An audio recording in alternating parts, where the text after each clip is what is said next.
नमस्कार भक्तों, आप सभी का एक बार फिर से स्वागत है। आज के वीडियो में हम आपको बताएंगे कि जीवित पुत्री का व्रत किस दिन रखा जाएगा, उसका शुभ मुहूर्त क्या है, पूजा विधि क्या है और साथ ही हम श्रवण करेंगे जीवित पुत्री का व्रत की एक पौराणिक कथा और अंत में हम सब करेंगे जीवित पुत्री का व्रत की आरती। तो इसलिए वीडियो के अंत तक जरूर बने रहिएगा। हिंदू धर्म में संतान की सुरक्षा, अच्छे स्वास्थ्य और सुखमय जीवन के लिए माताएं जीवित पुत्री का व्रत रखती हैं। इसे जीतिया व्रत भी कहा जाता है। यह व्रत अश्विन मास की अष्टमी तिथि को रखा जाता है। इस दिन माताएं अपने बच्चों की लंबी आयु, अच्छे स्वास्थ्य और सुखमय जीवन की कामना के लिए उपवास रखती हैं। इसे कठिनतम व्रतों में से एक माना जाता है। दरअसल यह व्रत 3 दिनों तक चलता है और इसमें नहाए खाए से लेकर निर्जल उपवास और पारण तक की परंपरा निभाई जाती है।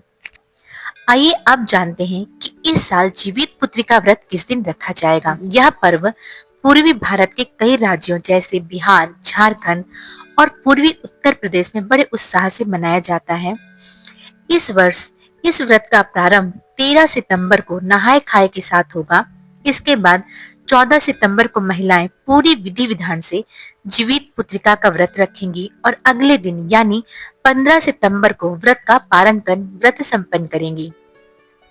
आइए अब जान लेते हैं जीवित पुत्रिका व्रत की पूजा विधि। इस व्रत से एक दिन पहले नहाए खाए की परंपरा निभाई जाती है। इस दिन महिलाएं सात्विक भोजन बनाकर पितरों और पक्षियों को अर्पित करती हैं। व्रत के दिन सूर्योदय से पहले स्नान करके महिलाएं निर्जल उपवास का संकल्प लेती हैं।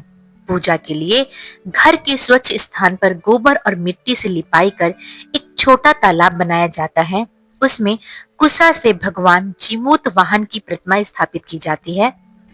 इसके साथ ही चील और सियारिन की प्रतिमाएं भी बनाई जाती हैं और उनकी पूजा की जाती है। व्रत कथा का श्रवण या पाठ करने के बाद अगले दिन पारण कर व्रत पूरा किया जाता है। इस समय भगवान जीमूत वाहन से संतान की लंबी उम्र और कल्याण की कामना की जाती है।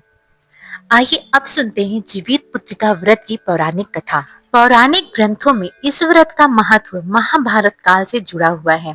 पौराणिक कथाओं के अनुसार महाभारत युद्ध के दौरान चारों तरफ यह खबर फैल गई कि अश्वत्थामा मारा गया। यह सुनकर अश्वत्थामा के पिता द्रोणाचार्य ने पुत्र शोक में अपने अस्त्र डाल दिए।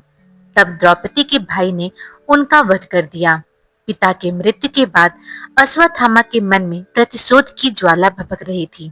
अपने पिता की मृत्यु का बदला लेने के लिए वह रात के अंधेरे में पांडवों के शिविर जा पहुंचा और उसने 5 लोगों का वध कर दिया, लेकिन पांडव जिंदा थे।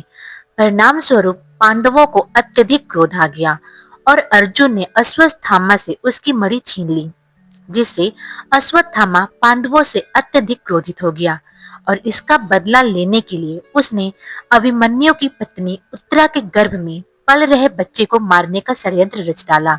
उसने उत्तरा के गर्भ में पल रहे बच्चे को मारने के लिए ब्रह्म अस्त्र का प्रयोग किया।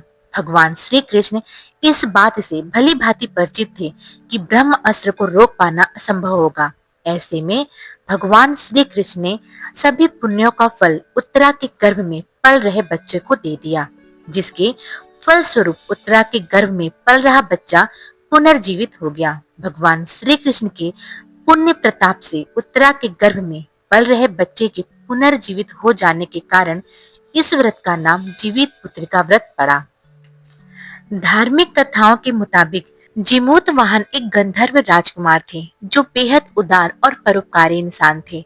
उनके पिता ने राजपाट छोड़ दिया और वन में चले गए, जिसके बाद जीमूत वाहन को राजा बना दिया गया।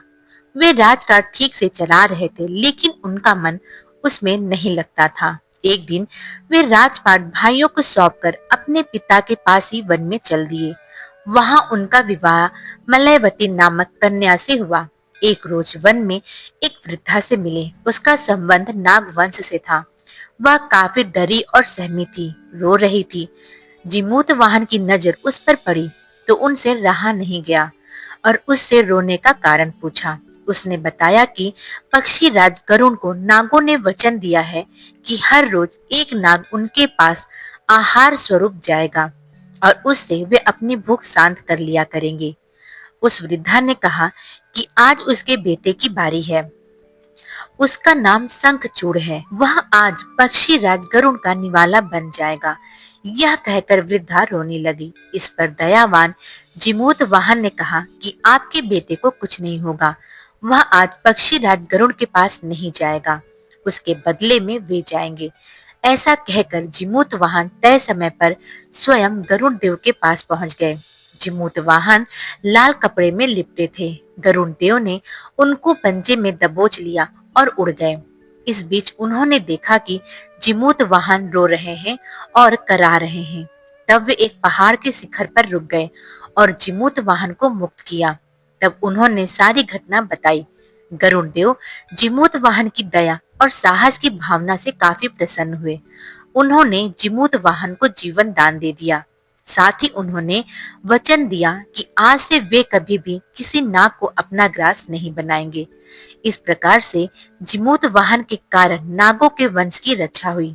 इसके बाद से ही अश्विन मास के कृष्ण पक्ष की अष्टमी को जिमूत वाहन की पूजा की जाती है और जीवित पुत्रिका का निर्जला व्रत रखा जाता है। तो भक्तों, ये थी जीवित पुत्रिका व्रत की पौराणिक कथा। जिस प्रकार जिमूत वाहन ने नागवंश की रक्षा की, तो भक्तों आइए साथ में मिलकर करते हैं जीवित पुत्रिका व्रत की आरती। ओम जय कश्यप नंदन प्रभु जय अदिति नंदन त्रिभुवन तिमिर निकंदन त्रिभुवन तिमिर निकंदन भक्त हृदय चंदन। ओम जय कश्यप नंदन सप्त अश्वरथ राजित एक चक्र धारी स्वामी एक चक्र धारी दुखे हारी सुखकारी दुखे हारी सुखकारी मानस मलहारी। ओम जय कश्यप नंदन सुर मुनि भूसुर वंदित विमल विभवशाली स्वामी विमल विभवशाली अध दल दलन दिवाकर अध दल दलन दिवाकर दिव्य किरण माली। ओम जय कश्यप नंदन सकल सुकर्म प्रसविता सविता शुभकारी स्वामी सविता शुभकारी विश्व विलोचन मोचन विश्व विलोचन मोचन भव बंधन भारी। ओम जय कश्यप नंदन कमल समूह विकासक नासक त्रियतापा स्वामी नासक त्रयतापा सूर्य देव करुणा कर अब करुणा कीजिए स्वामी अब करुणा कीजिए हर अज्ञान मोह सब हर अज्ञान मोह सब तत्व ज्ञान दीजिए। ओम जय कश्यप नंदन ओम जय कश्यप नंदन प्रभु जय अदिति नंदन त्रिभुवन तिमिर निकंदन त्रिभुवन तिमिर निकंदन भक्त हृदय चंदन। ओम जय कश्यप नंदन। तो भक्तों, ये थी जीवित पुत्रिका व्रत की पौराणिक कथा और आरती। आपको ये कथा कैसी लगी, आप मुझे कमेंट बॉक्स में जरूर बताइएगा।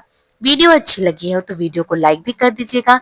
चैनल में नए हैं तो चैनल को सब्सक्राइब भी कर लीजिएगा। मिलते हैं एक और कथा के साथ, तब तक के लिए धन्यवाद।